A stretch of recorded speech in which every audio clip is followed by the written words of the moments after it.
this room.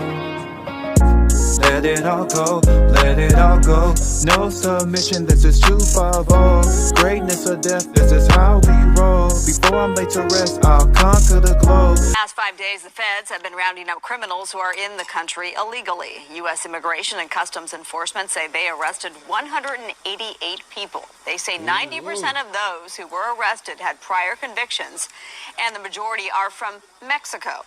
The arrests included 29-year-old Salvadoran national convicted of rape who had been deported in 2013 after serving a Boy, they getting their asses left and right. 9-year prison term.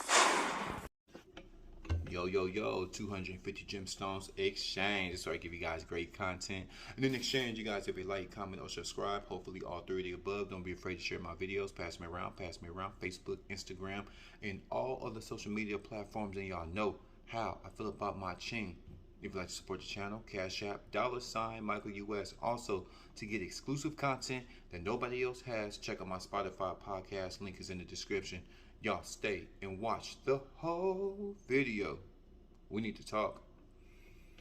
I got a phone call from this nigga Fred, and he said that immigration came through one of them warehouses out here in Texas. I can't say, I'm not gonna put it out there, but they have, since I've been here, they have built a whole bunch of warehouses out here, and some of them warehouses ain't supposed to be hiring certain people.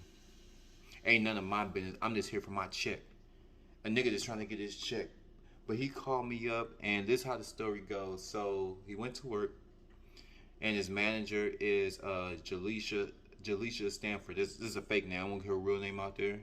I want her snooping on my channel, talking about this and that, then I gotta go pay her a visit. Jaleisha Stanford is the supervisor of the whole department. And Fred hangs out with a certain crowd, and that certain crowd is involved in the selling of paraphernalia, weed, ganja, all that good stuff, pills, okay? But they keep it low key, so it was just a typical day. Everybody showing up to work in the warehouse. The warehouse is 40% black, 40% Latino, and then 20%, I want to say 10% white. That's 90, and then 10% other, Asian, whatever, mix, Indian, Native Indian. So it's just got a little mixture of everybody. So Fred goes in and he clocks in as usual. He hanging out, talking to Leroy. He out there talking to Terry. So they all chilling in the break room. They're a little bit early, so they chilling. And then Jaleisha Stanford, she comes in. She black now. She comes in. Y'all better make sure that you guys get to the floor on time, because we have a lot of product to push out today, blah, blah, blah, blah, blah, blah. She comes up here. She has like her master's degree. She be waving, especially from the black man, because she can't understand how she a black woman. And she got all these accolades, and you dusty ass niggas are still slanging boxes. You guys are still stacking boxes, but that's neither here or there. I'm just giving you a little background about Jaleisha, Miss Stanford. Real bougie, real educated, real nose in the air. She fine though. She got some, but she educated. She look down on people. So Leroy hangs up to certain crew. Jaleisha Stanford, bougie. Everybody head to the floor. So back up some. I don't know why I gotta have to get so damn close. Oh yeah. Okay. So everybody go to the floor. Jaleisha, the manager, she's out on the floor. Fred and everybody, all the niggas that going to the floor, and then everybody, just a normal day. Fred and them, they be talking to the black girls up there. They looking good, and a lot of these girls are. Fred told me he ain't snitching, but he let me know them girls, their clothes are a little tight. Them yoga pants is showing that toe. That yoga pants is showing the toe, and Fred, he's cool. He only jokes with the ones that's cool because he don't want to lose his job. And his girlfriend will be asking all these questions and putting his name in them streets again. So Fred, he be flirting with the Latino chick. Only one he's cool with, like, hey, mommy, I see your taco. And the little Latin girls be laughing. Oh, yeah, you see my taco? You see my taco? Them tight-ass pants. Everybody can see that goddamn taco. I'm surprised you haven't had a promotion yet. Shit, it should have made you branch manager by now. You should have been a goddamn CEO as tight as them goddamn pants is. But anyway, Latinos looking good, black girls looking good, all the girls looking good, tight pants. Typical day, everybody flirting, passing some time. In the corner, Fred said, in the corner of his eye, he's seen 15 police officers. So I guess how the warehouse is, you got the department, you got the supervisor office, you got all the machines, and there's usually like a few entrances all around the place. But this particular entrance near the supervisor office had 15 police officers. Now, I told y'all, Fred be hanging with them niggas. They doing their thing, they slinging their thing, but they all cool. They know how to shut their mouth. And they got one in the crew. He's the biggest one out of all of them. And let's just say his name is Chris. Let's say Big Chris, swole. I met Big Chris before. This nigga, I'm 6'3", Big Chris is about 6'4". Swole, black ass nigga, swole, blacker than my goddamn TV, swole. And he talks with a deep voice and everything. He had a gold in his mouth. He looks scary like a goon, like a big ass goon, like a nigga you don't want to mess with, right?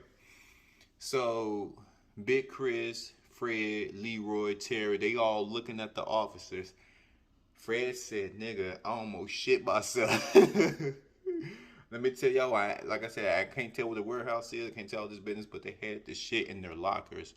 They keep the shit in their car, and they keep their shit in the lockers. So they had to keep going back to the car. They could just have it right here, blah, blah, blah. So, I don't know why would they keep it in the locker, because if at any given time they decided to raid, you know what I mean? But I don't know. They're scammers. They're scammers and goons. They have their own reasons why they're keeping it in there, but they keep it packed and sealed so, nobody would know. I guess they selling it up there. I don't know. They sell it. Hey. It's up there. It's in the car. It's in the locker. Whenever they need it, they can get to it. So, 15 officers showed up. Fred and all them niggas was shaking in they nigga boots. Nigga boots was shaking. It was all these officers he said all the officers were huge too. And he said the average height about 6'5". It was said 15. So he said about 10 of them are white, 3 of them are black, and 2 of them are Latino. Big officers. And all the niggas, they trying to keep their composure. And everybody kept thinking, did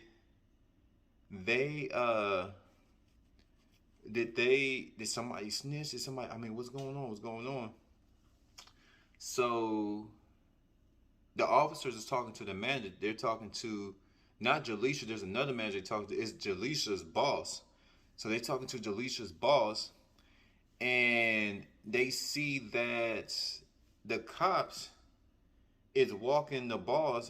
Two of the cops is walking Jaleisha's boss into the office like an interrogation type. Like the way they were talking to him, Fred was looking like, okay, what's going on?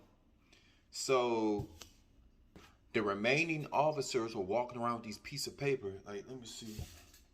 They're walking around with these pieces of paper, and they couldn't figure out what the paper was. Fred and them couldn't figure out what the piece of paper was. All these pieces of paper. All the officers, all 15 of them, but 2 of them walked Jaleisha's boss into the office, and they slammed the door on his ass. Like I said, it's like an interrogation. Everybody like, what the hell is going on? Walking around with papers. They're doing this. Guns and everything. Tasers, a full badge. They're looking at faces. So all the officers came in, and now they're combing the floor where Fred and them, they're like, oh shit, like what's the paper for? And Fred was like, be cool. Fred's looking at Big Chris. Big Chris.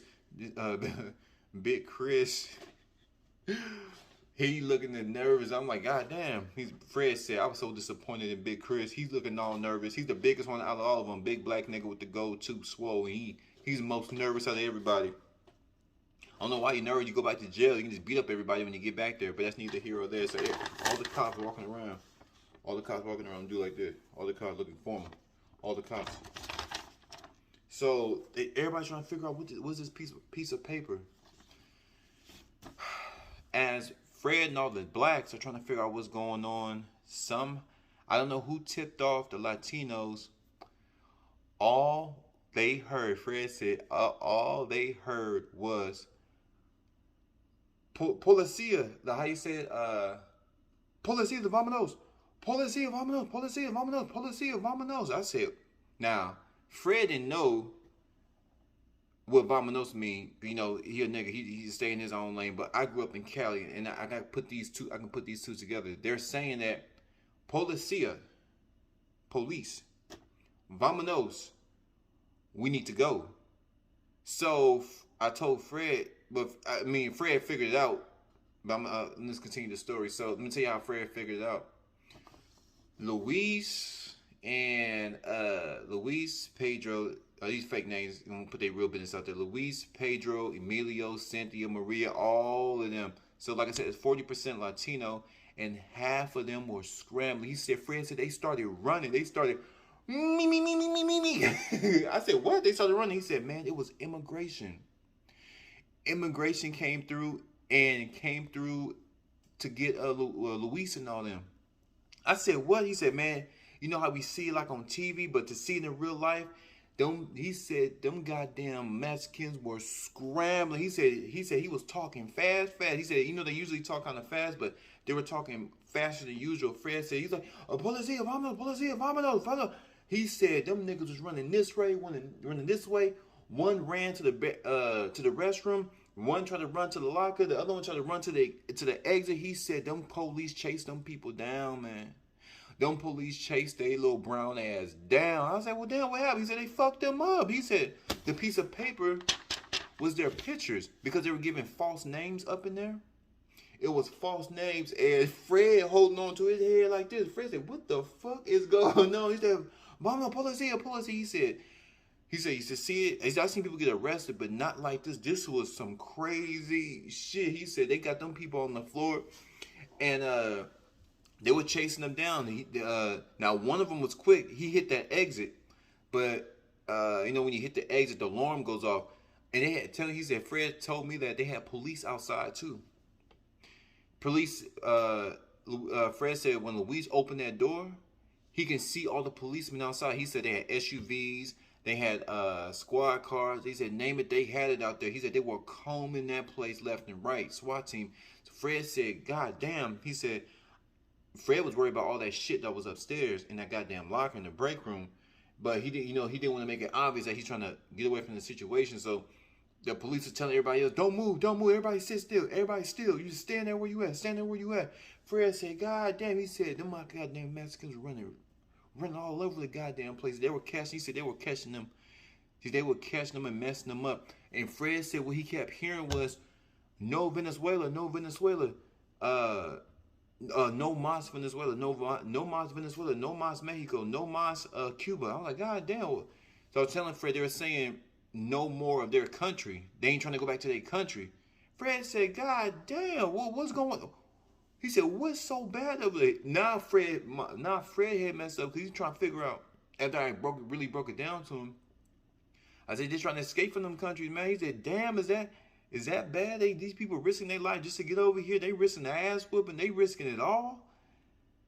And he's like, yeah. I said, yeah, man, it's bad down there. Them people ain't trying to go back. No mas Venezuela. No mas Cuba. No mas Mexico. No mas. The police wasn't hearing it. Fred said the louder the Mexicans got, or wherever they from, the louder Latinos got, the more pressure was put on them, rounding them up. And he said it was a crazy sight. He said half of the damn Latinos in handcuffs. I said, damn, round them motherfuckers up quick. And so he said after it all died down, you know, his main thing, like I said, was trying to get back to where the stash was.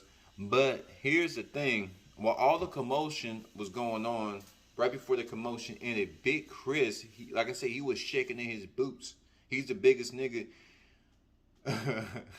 One of the Asian homies, he's real quiet. He told Fred and Terry and the rest of the niggas that they hang with, he said, you better, kick your homeboy out the group. And Fred was like, why? He said, a lot of talk. Fred said, what you talking about? A lot of talk, police. He said, that's all I'm going to tell you. A lot of talk to police. So Fred looking at it. So what happened was, Big Chris was so scared to go back to jail, he pulled one of the officers to the side while all the commotion going on. No mas Venezuela. No mas Mexico. No mas Cuba. They were whooping them Mexicans' ass. They were tearing their ass up, handcuffs, and people crying, and because you know they had a few couples in there, so there's like quote unquote married couples in there. Couples, they were crying in there. Fred seen all this commotion. See, Fred was so shocked at how human beings were being treated. Like, all these people had to go back to their country. Fred ain't never seen no shit like this before. They were chasing them people down, like I said, all across the warehouse. Fred was just in awe of what was going on. Meanwhile, Big Chris had pulled one of the officers to the side, and he thought they was in there for the drug raid. Because they were rounding up all the Latinos. He thought, see, some of the niggas up in there thought it was a cartel. They were part of the cartel. So he thought that, Big Chris was thinking, well, maybe let me give the drop on these niggas and these Latinos. He said, whatever they want to tell them, let me tell. Whatever they want to know, let me tell them. Big Chris goes to the officer and tells them, this is what this nigga tell him. Look, he said, I ain't no snitch, right? But whatever you want to know, I can tell you. But here's the thing, I'm a big nigga. That's why they call me Big Chris. I'm only gonna tell you what you want to know if you give me a number 5, add a double cheeseburger. He said, this is what he told the police officer. Please make sure the fry is hot, because the last time I told y'all something, them bitches were cold. The last time you've been working with these people. Oh, Big Chris. Like I said, Big Chris, he looked like the most gangster out of all of them. This nigga shaking in his boots when he saw them goddamn uniforms. He saw them goddamn uniforms and badges and guns.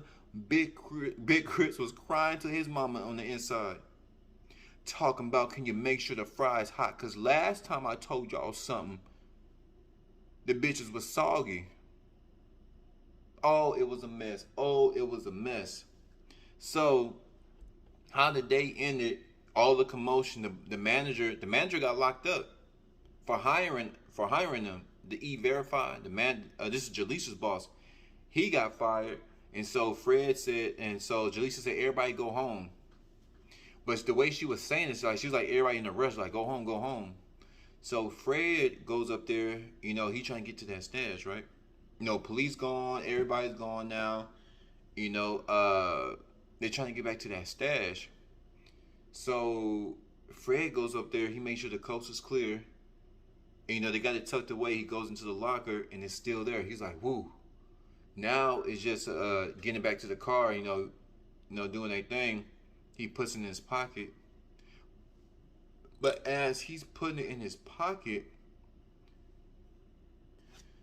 he see Miss Goody Two Shoes, Jaleesa Stanford, his supervisor, come out the women's restroom. You get the men's restroom, the break room, all that stuff is right near each other. So he's coming out the locker room.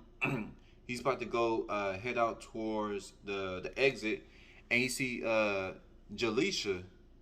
But when she came out the restroom, Fred said he saw a dub sack come out her back pocket.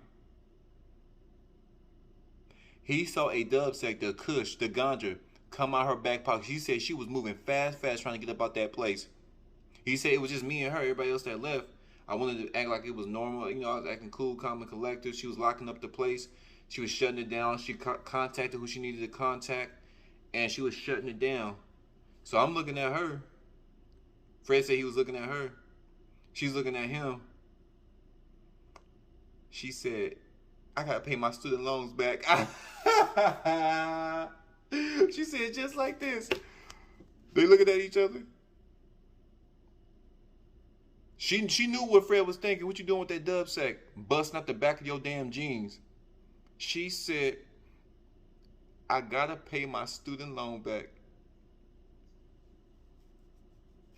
Fred pulled her to the side. He said, off the record. He said, you slanging? He said, just let me know. She's like, yeah. She said, baby, I gotta pay them people back.